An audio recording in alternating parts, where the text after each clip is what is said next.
शेतकऱ्याच्या हातचे भजे खाल्ल्याशिवाय चवच समजत नाही. नमस्कार भावांनो, आपण चाललो होतो मामा, मी, वाशिमले आणि संदीप मामा. जायच्या पहिले पेट्रोल ओतून घ्यावं म्हणलं गाडीत. काय सांगता ते केव्हा बंद पडन ते, तर भरून घेतली. मग आपण निघालो. मग निसर्गाचा आनंद घेत आम्ही तिघजणं.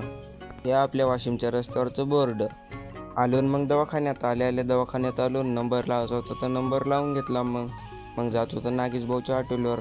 नागेश भाऊला ऑर्डर दिला आपण. आणा म्हणलं. भजी आणले त्यानं ओकेमध्ये. भजी कशी लागते माहिती का, मरतो काय मी. भजी एक नंबर होते भावांनो, तुम्ही या खाले. एक नंबर भजी आहेत. खिचडीन कढी एवढी खतरनाक लागते ना, बिर्याणी फेल आहे भाऊ. एकच नंबर लागते, पण सांगून फायदा नाही तुम्हाला. काय सांगू आता. खिचडी खाल्ली ना, आलो चहा पिला मस्त ओकेमध्ये. चहा पण खतरनाक बनवतात भाऊ. हे दादानं त्या फोटो बनवलेला. नागेश भाऊच्या आयडीत जाण तुम्ही, हे ब्लॉग पाहून घ्या त्याचा वाला. तर नमस्कार भावांनो.